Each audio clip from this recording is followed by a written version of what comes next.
এবার নজর রাখছি অসমে। ফের হায়দ্রাবাদে অসমের যুবকের করুণ মৃত্যুর খবর। কাজের সন্ধানে রাজ্যের বাইরে যাওয়া অসমের যুবকের নিথর দেহ ঘরে ফেরার আরও এক মর্মান্তিক ঘটনা। মাত্র এক মাস আগে পরিবারের মুখে হাসি ফোটাতে বাইরের রাজ্যে পাড়ি দিয়েছিলেন মুকেশ, কিন্তু হায়দ্রাবাদে রহস্যজনকভাবে মৃত্যু হয় মার্ঘেরিটার এই যুবকের। মৃত যুবকের নাম মুকেশ সোনোয়াল। তিনি মার্ঘেরিটার পেঙ্গেরি থানার অন্তর্গত ইনথেম নগা পথারের বাসিন্দা। মঙ্গলবার হায়দ্রাবাদের একটি নির্মাণাধীন ভবনের উপর থেকে পড়ে গিয়ে মৃত্যু হয় ওই যুবকের। এদিকে মরিয়নির এক পরিযায়ী শ্রমিকের মৃত্যু ঘটেছে তামিলনাড়ুতে। গাড়ি দুর্ঘটনায় মরিয়নির ওই যুবকের মৃত্যু। মৃত যুবক মরিয়নির নাগাজাঙ্কা চা বাগানের বাসিন্দা জিতেন আগারিয়া। জানা গেছে, দুর্ঘটনার পর তামিলনাড়ুর ভেলোর মেডিকেল কলেজ হাসপাতালে নিয়ে গেলে সেখানে ডাক্তার তাকে মৃত বলে ঘোষণা করে। ঘটনার তদন্ত শুরু করেছে তামিলনাড়ু পুলিশ। অর্থাৎ অসমের দুই যুবকের এবার বহির্রাজ্যে কাজ করতে গিয়ে মৃত্যুর ঘটনা। একদিকে হায়দ্রাবাদে মৃত্যু হলো মার্ঘেরিটা যুবকের, যার নাম মুকেশ সোনোয়াল, এবং তার পাশাপাশি এবার মরিয়নিরও আরও এক যুবকের দুর্ঘটনায় মৃত্যু হয়েছে। মৃত যুবক মার্ঘেরিটার পেঙ্গেরি থানার অন্তর্গত ইনথেম নগাপথরের বাসিন্দা বলে ইতিমধ্যেই জানা গিয়েছে, এবং কাজ চলাকালীন ছাদ থেকে পড়ে গিয়ে তার মৃত্যু। ভিন রাজ্যে সে কাজের সন্ধানে গিয়েছিল। অসমের মার্ঘেরিটার যুবকের এই মৃত্যুতে শোকের ছায়া নেমে এসেছে তার পরিবারে। মুকেশ সোনোয়ালের এই অকাল মৃত্যুতে একেবারে কান্নায় ভেঙে পড়েছেন পরিবারের সকলেই। এবং অন্যদিকে মরিয়নির যে ঘটনার খবর বলছিলাম, তামিলনাড়ুতে মৃত্যু ঘটেছে অসমের মরিয়নির এক যুবকের। পরিযায়ী শ্রমিক হিসেবে সে কাজ করত সেখানে। গাড়ি দুর্ঘটনায় মরিয়নির ওই যুবকের মৃত্যু হয়।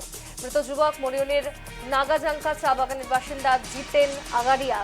জানা গেছে, দুর্ঘটনার পর তামিলনাড়ুর ভেলোর মেডিকেল কলেজ হাসপাতালে তাকে নিয়ে যাওয়া হয়, কিন্তু সেখানে কর্তব্যরত চিকিৎসক তাকে মৃত বলে ঘোষণা করে। ঘটনার তদন্ত শুরু করেছে তামিলনাড়ু পুলিশ। একদিকে নির্মীয়মান ভবনের উপর থেকে পড়ে গিয়ে মৃত্যু মার্ঘেরিটার মুকেশ সোনোয়ালের, অন্যদিকে দুর্ঘটনায় মৃত্যু হলো মরিয়নির আরও এক যুবকের। কিন্তু কিভাবে ঘটেছে এই দুর্ঘটনাগুলি সমস্তটাই খতিয়ে দেখছে পুলিশ। পরিবারের স্বাচ্ছন্দ্যের জন্য ভিন রাজ্যে পাড়ি দেয় যুবক, এবং সেখানে গিয়ে কর্মরত অবস্থায় তাদের মৃত্যু বা দুর্ঘটনা তাদের মৃত্যু কোনোভাবেই মেনে নিতে পারছে না তার পরিবারের লোকজন। আচলতে এটা করুণ মৃত্যুক সাৱটি ল'বলগীয়া হ'ল আমাৰ গাঁৱৰ যুৱক তথা মোৰ বন্ধুবৰ মুকেশ সোণোৱালে। যে তেওঁলোকৰ ঘৰৰ অৱস্থা গোটেইখিনি আপোনালোকে দেখিছে। আৰু আচলতে আমি চৰকাৰ ঘৰলৈ আমি আহ্বান জনাব বিচাৰিছোঁ যে তেওঁৰ নশ্বৰ দেহটো আৰু এই দেহটো যাতে আমাৰ পৰিয়ালবৰ্গক তেওঁলোকে আনি দিয়াৰ ব্যৱস্থা যাতে গ্ৰহণ কৰে। আৰু নিবনুৱা সংখ্যা যথেষ্ট বেছি হৈ যোৱাৰ ফলত কৰ্মহীনতাত ভুগি আমাৰ ল'ৰাবোৰে বাহিৰত গৈ কিনে কাম কৰিবলগীয়া এটা পৰিৱেশ সৃষ্টি হৈছে। আৰু ঠিক সেই আমাৰ এই গাঁৱৰ ল'ৰাজনো তেওঁ আচলতে হায়দৰাবাদত কাম কৰিব গৈছিল, আৰু হায়দৰাবাদত প্ৰায় 4 মহলা এটা বিল্ডিঙৰ ওপৰত তেওঁ কৰ্মৰত অৱস্থাত ওপৰৰ পৰা পৰি পেলাই তেওঁ করুণ মৃত্যু সাৱটিবলগীয়া হৈছে। আৰু এই মৃত্যু আচলতে সহজ নহয়। এখন মানে জাতেকে একেবাৰে দৰিদ্ৰ পৰিয়াল, গতিকে লৈ মানে ইনকম বুলি ক'বলৈ মানে তেওঁ আছিলে, আৰু ককাইক এজনো পগলা, আজি 5-6 বছৰ মানে প্ৰায় বান্ধিয়ে থৈ দিয়ে। গতিকে চলা মেলা একেবাৰে অসুবিধা। তাৰপিছত আৰু সৰু সৰু ল'ৰা দুটা আছে, সেইকেইটা এৰি থৈ গৈছে তেখেতে। তাৰ দ্বিতীয়তে এই চৰকাৰক আমি এইটোৱে অনুৰোধ জনাইছোঁ, মানে একেবাৰে দৰিদ্ৰ পৰিয়াল, উপায় নাই, একেবাৰে উপায়হীন। গতিকে মানে আমাৰ ভাস্কৰ শৰ্মাৰ স্থানীয় বিধায়ক, গতিকে লৈ তেখেতলোকে অলপমান সহায় কৰিলে মানে এই পৰিয়ালটো অলপমান হেৰি হ'ব।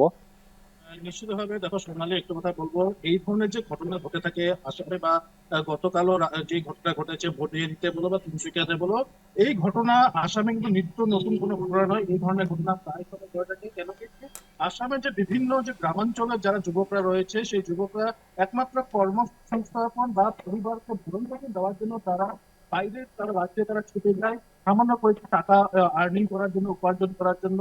এবং এই যে ঘটনা ঘটেছে গতকাল ঘটেছে, যে তিনসুকিয়াতে ঘটেছে বা এই হরিয়ানাতে ঘটেছে, সেই ঘটনার একটি অনুরূপ। এবং বলা যাচ্ছে যে তিনসুকিয়ার যে মার্ঘেরিটা ইনফেম গ্রামের নাগা পাহাড় গ্রামের যে বাসিন্দা যে মুকেশ সোনোয়াল, সেই মুকেশ সোনোয়াল প্রায় 1 মাস আগে সে চাকরি পেয়েছিল হায়দ্রাবাদ। সে চাকরি সূত্রে, কর্মসংস্থানের সূত্রে সে হাসি মুকেশে গেছিল, এবং সেখানে তার গতকাল যে খবর আছে যে সেখানে একটি বাড়ির ছাদ ঢালাই করতে যাওয়ার সময় সেই ছাদের থেকে তার করুণ মৃত্যু হয়। এবং সর্বপ্রথমে তাকে নিয়ে যাওয়া হয় হসপিটালে, যদিও হসপিটালে তাকে মৃত বলে তাকে ঘোষণা করা হয়। কিন্তু একটি কথা বলবো যে এই ধরনের যে পরিবারগুলি রয়েছে বা এই ধরনের যে যারা যুবকরা রয়েছে যাদের পরিরাজ্যে গিয়ে তারা কিন্তু অত্যন্ত দরিদ্র পরিবার থেকে তারা আছে। এই জন্য মুকেশ সোনালের পরিবারটি কিন্তু অত্যন্ত দরিদ্র গ্রামের একটি, তার মা রয়েছে, বাবা রয়েছে এবং তার স্ত্রী রয়েছে এবং দুটি ছোট ছোট শিশু তার রয়েছে। এবং তারা শুধুমাত্র একটি টাকা উপার্জনের জন্য তারা বাইরে যায়। এই ক্ষেত্রে সরকারকে নজর দেওয়া উচিত অবশ্যই, কেন কি যারা যুবকরা রয়েছে, যারা কর্মসংস্থাপনের জন্য যারা বাইরে যায়, তাদেরকে যেন কর্মসংস্থাপন যেন এই রাজ্যে করা হয়, এই ধরনের দাবি ইতিমধ্যে গ্রামের বিভিন্ন মানুষের তরফ থেকে উঠে আছে এবং বিভিন্ন দল সংগঠন থেকে উঠে আছে। তবে এক প্রকার বলতে হবে এই ধরনের ঘটনা যদি আরো না হোক আগামী দিনগুলিতে, সেই নিয়েই সকলে আশা করছে। স্বর্ণালী। বেশ, ধন্যবাদ তোমায় অভিজিৎ।